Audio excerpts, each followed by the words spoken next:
Okay, Sego Sewa Guego. Hello, everyone. What's Guanuerlados? Kawennakon Niungyats. My Ungwahue name is Kawennakon. It means that the gift, it kind of means that the gift I carry is in my words. It's in my language. It's in my voice. Wakskarlewage. I'm Bear Clan. Ganyakgehaga ni Wagu Hunjoda. I'm Mohawk. Luana Hudges Luwayats ne Lian. My son's name is Luana Hudges.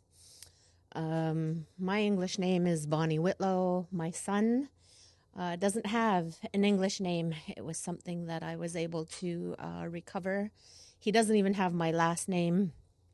I ended up giving him the last name that was Lastawant Zerlunta, which would actually be the matrilineal title line that our family would follow.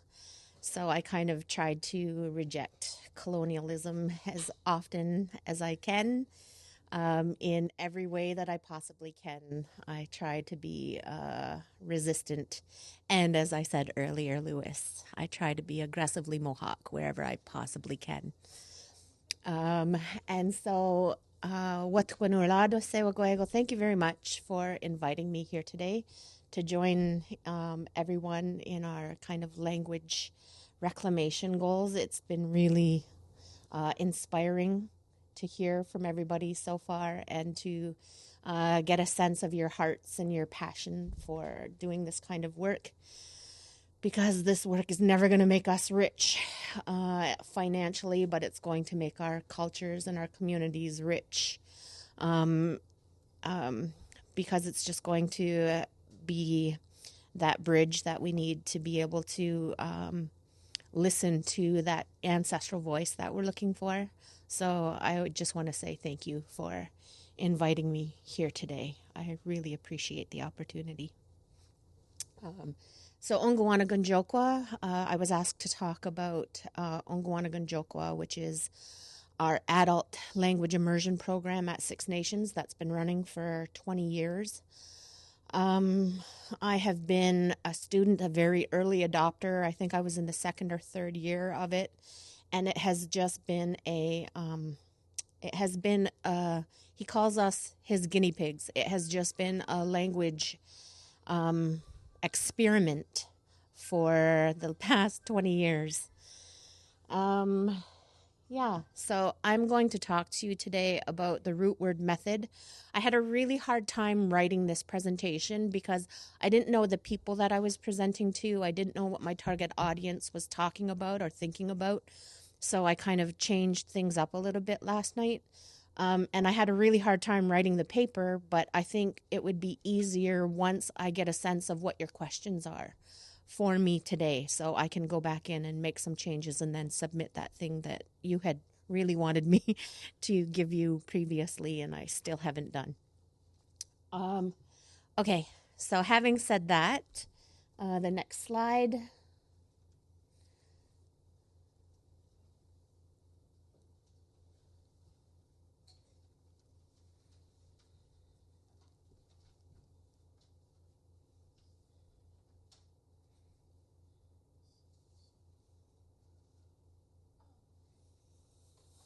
Okay, so this is a little bit of the root word method.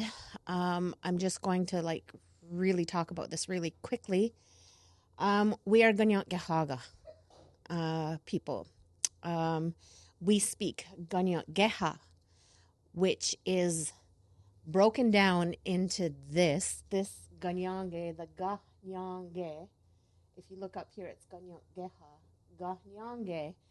This is a noun root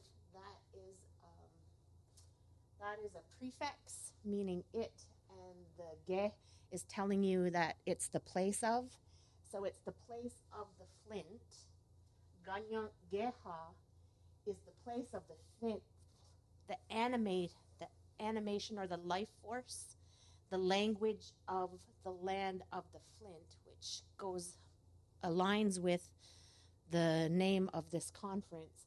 And then the Ganyanke Haga, which is us as a nation, are the people who carry that voice of the land, that voice of the flint, of that space where the flint is. So I just wanted to share that because when I was younger, they would always tell me that the language was here first before the people, the language of the land, and I didn't know what they were talking about. I'd be like, what are you talking about? Why are you telling me this? That doesn't make sense. And so I just kind of accepted it after a while. But then when we got into the root words or finding out the linguistic pieces, parts of language, I started to understand what that meant, because it was showing me linguistically that the people were here after that voice of the land was already here. So I just wanted to share that with you because you can see how it builds. Next slide. So this is our hero. We call him our great uncle. This is a Kawennakon, and he is the one who has taken the root word method and created this amazing program for us. And so this is a wampum belt that his students created for him to recognize the work that he has done for us and everything that he's given to us. Sungono Goa, we call him that.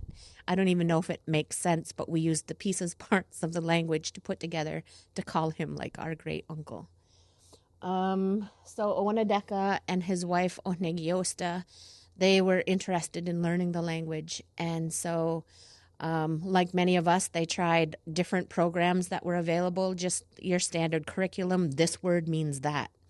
And it was always based on contextualizing everything by the English language. And then it was almost as if our ancestral languages were secondary to the language that we already spoke, which was English. So what his work has done, he has had one single burning question, and he's been asking it of everybody that he meets for the past 25 years now, really. And that is like, how do you create speakers? How do you create speakers? How do you create speakers? He wasn't asking, how do you teach the language? That wasn't his question. It was, how do you create speakers? And how do you do it faster and better all the time? That was the one thing. Okay, so if you go to the next one. So this guy is Kawennakon. He was studying linguistics at the university and had started to create these, the root word method, without knowing that they were creating something that would later be called the root word method.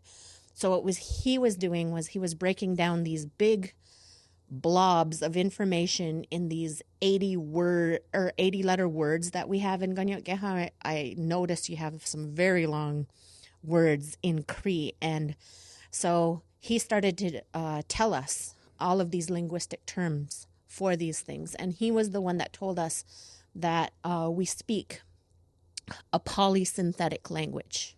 If you go to the next slide. So we didn't know what a polysynthetic language was. We didn't know why that word had meaning. And then we certainly didn't know that English was a monosynthetic word. And so this is how I see it. So I felt like the root word method is a way to bridge the gap between people who speak English as their first language, or not even just English, but any kind of colonial language, any monosynthetic language, and then you're trying to teach them, or you're trying to get them over here to this polysynthetic place without knowing what the heck either of them are. So if you go to the next slide. So this is kind of what it's like, right? Every single word is an entire sentence. And so we're writing them like this without being able to pull them apart and recognize the morphemes and the bits of unit information that are inside of them, and then all of the patterns to all of the changes. So we're saying sentences, or we're learning these sentences, and like I said yesterday, we're saying Gunnar Lunkwa means like love, And you're like, there's all of this information that is inside of there that is giving you kind of the ancestral window to the way that they thought. So I took this picture. This is just in their classroom. And I know you can't see or read that, but that is all of the bits of pieces and of information that can go together to make one word. And this is why we have, like, it's absolutely normal to have 30 letters in a word, 40 letters in a word. That's not even a long word. That's just like a normal word. And then, like, you can make them into 80 letters. Like, there's this word, I think it's kind of like this. Deodinus at their lihat dakwat. No. Deodinus at their lihat te dakwat serla hunji state dakwa. I think that's it. And so what it is in the middle, it says, there is a thing that heats the house. And then there is a thing that darkens the thing that heats the house. And so that's how you say stove polish. Right. And so then somebody's going to say to you that Deodinus that their lihat dak quatserlate dak. Anyway, somebody's going to say that that word means stove polish. And you're going to have to learn that one word means stove polish without learning all of the little pieces, parts inside that go together that make up the concept of what stove polish was and how they described it. And so it's nearly impossible if you're coming from an English thought, or even English, or even like the concepts of the world. It doesn't make sense. And so this, when I went to one single evening class and I saw what he was doing, it was just a free community class, and he started to show us how to actually take one word and then make all the flips and changes that you need in order to use it in another space. And I went, holy moly, I could actually learn how to speak Ganyot Geha, and it's not going to take me my whole entire life to get there. Like, it just opened up the whole world to me. So I had this really good job, and I absolutely quit that job. I got rid of my car. I got rid of my insurance. I got rid of, like, pretty much everything. Like, I can't remember the things that I got rid of so that I could take this $150 stipend per week in order to go and study at this place. So there I went from like a $50,000 a year job, which was good for me back in those days. It was the 90s, you know, I thought I was quite fancy. And then I was just willing to do whatever it took. Like, it didn't matter to me. I just wanted to speak my language so bad. And this was going to give me a way to achieve that. So if you go to the next one, so I want you to remember those. So one of the things that they did was early on, somebody, I think it was maybe in the second year class, had come up to a Kawennakon, and because she was seeing these big blobs of language, she decided that when she was writing it all down, the things that he was teaching her, she started to use color coding. And so for me, color coding is key because it allowed us to see which part of the word corresponded to a similar word and was easy to change. So then you just had to learn how to change all the red parts the same way, and you could use the same bit of information in 50 different ways. And then you could use all of the green parts, and you could figure out, oh, the green parts, they mean an aspect of time. So is it happening in the present? Is it happening in the future? Is it happening in the past? And if you learn the patterns to the way the green parts work separately, then suddenly it opens up the window to actually using the word. So there's a group of people in our community who would learn the speeches. They called them the speeches for Longhouse. And they were learning them as speeches. And so I was saying to them, like you couldn't actually use the words. So they wanted to learn how to speak, but they could only learn to memorize these speeches, and then they couldn't use the words in any other context whatsoever. So an example of that would be if somebody had learned to say, our Father who art in heaven, hallowed be thy name, whatever. That thing. If they learned to speak that in English and they only learned it as a speech, then you couldn't turn to them and say, okay, you spoke about your father. I heard your father was having health troubles. How is he doing today? And they would be able to look at you and they could only just go, our Father who art in heaven, hallowed be thy name. Like you couldn't actually use that in another context. This program says, okay, this is the part of the information that means our. This is the part that means father. If you want to change our to your, then all you have to do is change this piece, and then suddenly you can use the rest of the word. And so learning that was just like mind-blowing, and suddenly we were able to do it. And then we were only learning little pieces that we had to put together, and then we would try and put them together and we'd be completely wrong. And so we'd be trying to speak to a language speaker, like a mother tongue speaker, and they'd be like, no, like that is not what you're saying. That is not what you're doing. You need to change it in this other way. So it's like I said, it's been 20 years of this consistent experiment on how to create speakers. Okay, if you go to the next slide. So this was something that I did in my class, is I really nailed down that color coding for all of the patterns. And then I created all of these sheets. And so this is one word. This is how you would say liking something. This black section in the middle was the verb root. And this is how you say, I like it now. You like it now. He likes it now. She likes it now. It likes it now. And then if you want to say it in the past, then you would say, what genu it ne? This is, I liked it back then. I don't like it anymore. What se nu it ne? You liked it back then. You don't like it anymore. So then it had to have all of these patterns. And I created, on the far side, the kind of almost like the formulas, the bits of information, and I tried to use the same colors and the linguistic pieces so that they could create the words using all of this little bits of meaning.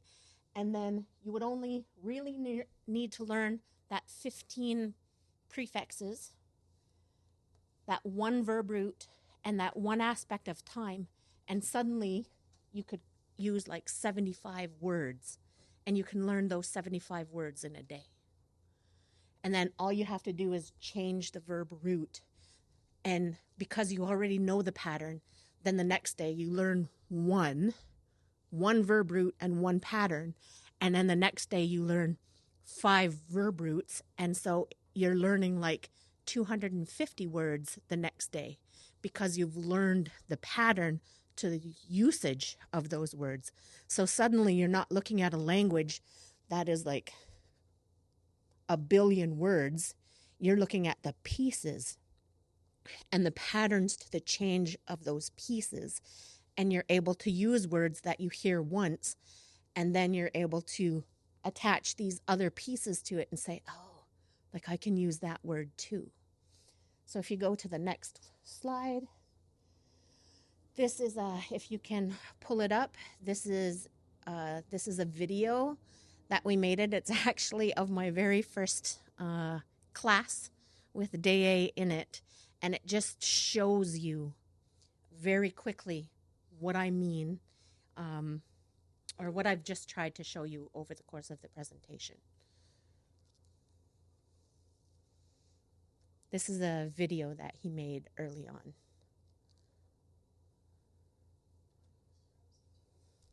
I look at it, it's like, wow, I was really skinny in that picture. Look how young I look.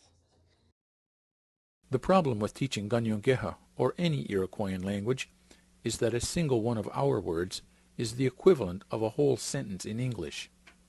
For example, the word Ronasquahetka can be translated as he has an ugly animal, and the word Yagonaktillo can be translated as she has a nice bed, and the word Rodinosagayo can be translated as they have an old house.